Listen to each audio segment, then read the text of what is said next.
Hello, in this video I'm going to talk about another build that I have created for a pure class identity build, and this one is a Magicka Templar, and this build I am calling the Paladin of Pain.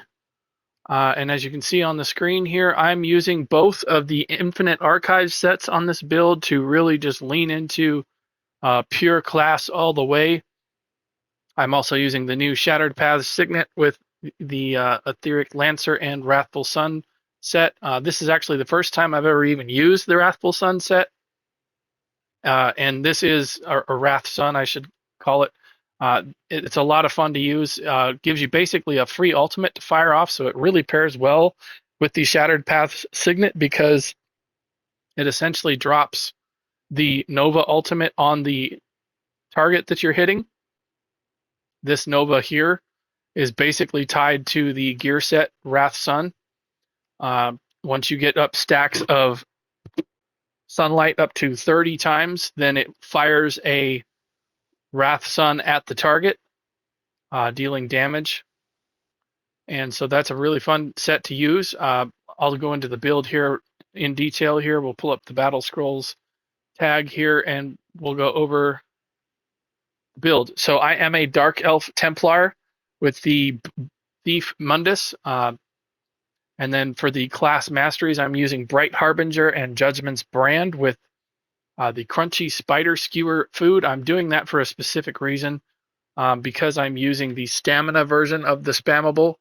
If you wanted to switch that and use Puncturing Sweeps, I'm using Biting Jabs. If you want to use Puncturing Sweeps, you could probably switch to Ghastly Eyeball on this. But I switched it up just to kind of ease up on the Magicka use, kind of split up things there. I also have the front bar skills, power of the light, and on the back bar I have barb trap. So those are the other stamina skills on the build that are helping balance that resource out as well. Before I do the skills fully, we'll just do the CP first and the gear, and then we'll go into the skills.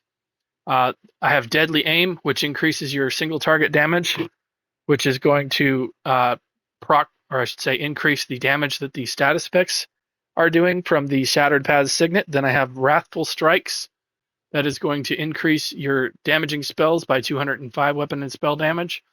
Then Master at Arms is increasing direct damage by 6%, and then Fighting Finesse increases critical damage by 8%. The Red Tree, Boundless Vitality, is extra max health. Fortified is armor. Rejuvenation gives you a little bit of recoveries if you're parsing. If you're not parsing, you probably take that off and use something else. Rejuvenation really is not that big of a game changer. It's only 90 recoveries, which equates to 45 resources per second. So not a huge game changer there, but it does help when you are parsing. That's why I use it, because there's virtually nothing else in the Red Tree that kind of helps out with that. So keep that in mind. And then Celerity is there for the movement speed.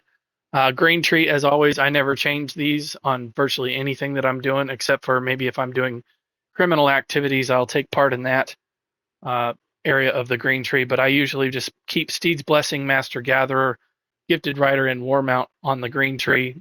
Those are just going to help your horse run around, or if you're farming resource nodes. But let's get into the gear. Wrathful Sun is on the body armor pieces. And then I have Aetheric Lancer on the ring, the necklace, the shoulder, and the front bar daggers. So all of the armor are divines in medium, except for the belt is light. And then I have Magicka glyphs on all of those. This is a really good screen to freeze if you're wanting to get the build details. It basically tells you everything on the build there. As you can see, the Wrathful Sun is on the armor pieces, so it is always active and it never shuts off. Aetheric Lancer, it shuts off when you flip to the back bar, but it is a proc set that happens every 6 seconds, I believe. Let me just verify that real quick.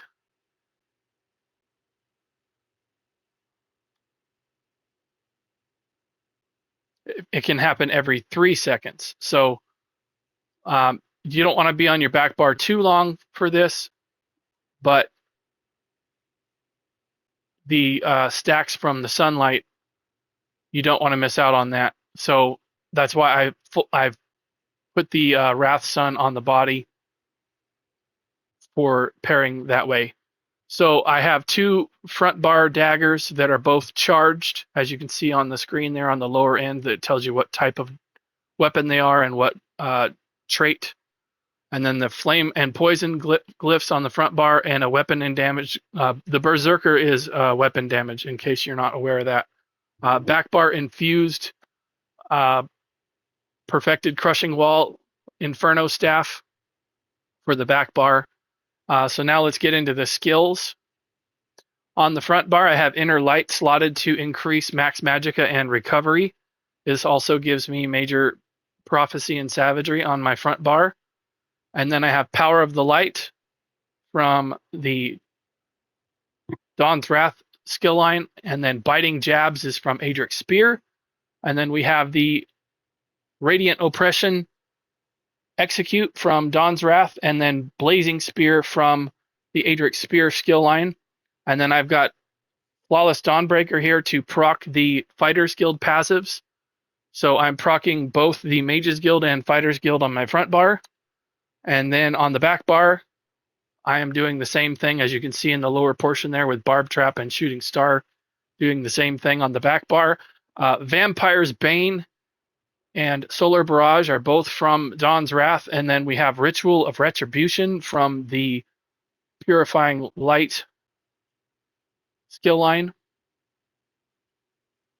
Or excuse me, Restoring Light skill line.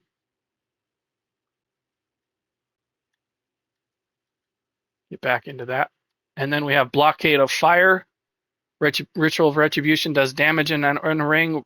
Blockade of Fire is the Destruction Staff skill that procs the arena weapon, the Crushing Wall.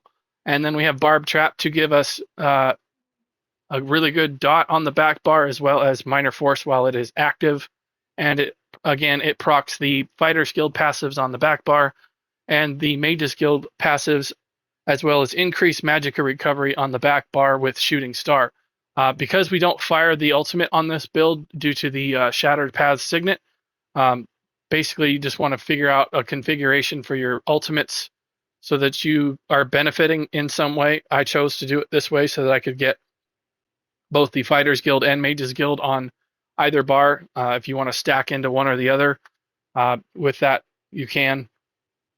But let's just go through here. I've got a charged front bar Aetheric Lancer flame glyph there. Next, I have a charged poison glyph Aetheric Lancer dagger. The perfected infused crushing wall inferno staff with a weapon damage glyph. A medium slime craw divines with magicka glyph. A medium Wrathsun jack divines with a magicka glyph. An Aetheric Lancer arm cops medium in divines with magicka glyph. A Wrathsun sash that is a light waist in divines with a magicka glyph. A Wrathsun divines bracers medium in divines with a magicka glyph. A Wrathsun guards medium divines with a magicka glyph. A Wrathsun boots medium divines in magicka glyph. And then I have all three of my pieces of jewelry are bloodthirsty with weapon enchants, 2 Aetheric Lancer, 1 ring, 1 necklace, and then the Shattered Paths Mythic is the last piece there. So that is the gear, the skills. And let's talk about the parse. This is a kind of a really easy build to use. As you can see, on this number here, I hit 107. I like to show these builds with kind of a not perfect execution so that you can see what the numbers are. This is a 107,553 parse where I missed 103 light attacks. So this is really just to show you do not have to be picture perfect on your light attack weaving on this build to still hit over 100,000. In my opinion, 100,000 is well good enough to do most of the content in this game in terms of trials. If you're doing a hard mode, you maybe need a little bit more than that in some circumstances. But truth be told, when most of the trials came out, most DPS were not hitting 107,000 at the time when the trial came out. So hard mode clears were being done back then. So honestly, if you bring this to most trial situations, you're going to do fine with it. This does quite a bit of damage, even if you're not super proficient. So I'm just going to, like I did with my Warden video, I'm going to do a quick parse here in the video while I'm talking, just to show off what the set looks like, the build looks like in action, as well as how easy it is to do a parse on this without super efficient light attack weaving. So I'm just going to talk you through what I'm doing. I'm going to activate my potion, and I'm going to light attack before every skill that I'm activating. And then I'm going to try and watch those numbers on the fancy action bar to make sure I'm firing my skill right when the numbers are changing. That way I'm staying within that roughly that 1 second parameter of time. And again, I'm not going to be perfect on this because I'm talking while I'm doing this, but I like to show how easy it is. Now there's the Aetheric Lancer there, that yellow ring that pops up. Unfortunately, they didn't make this set so the ring spawns underneath you. If that was the case, this ring here that I just picked up, if they made that spawn underneath the user, I think this set would be absolutely way better than it is. But the fact that you've got to run over and stand in it like that kind of downgrades the set a little bit. However, the Wrathsun set that is the other Templar set is quite good because it is something that uh, spawns underneath the enemy.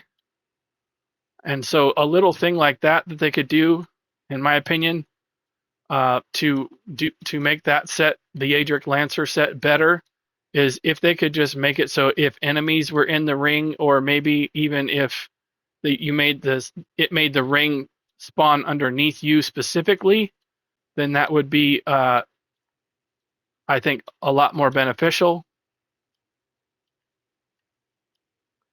But as you can see, I'm doing 100,000 before I'm even in execute here.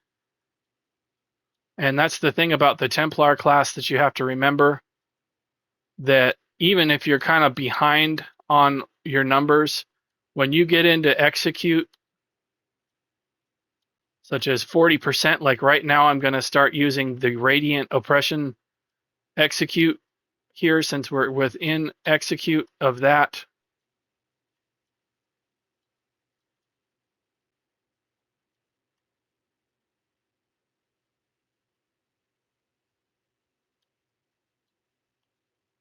And if you don't know that about the Templars, when you get into execute, you can really make up some time by getting that execute on the enemy. It really does a lot of damage.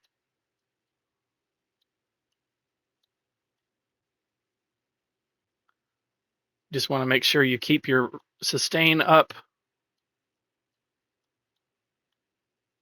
keep your other actions up so that everything is hitting really nice on there. Keep your back bar weapon enchant up. And as you can see, while I'm talking, I'm hitting some pretty decent numbers here.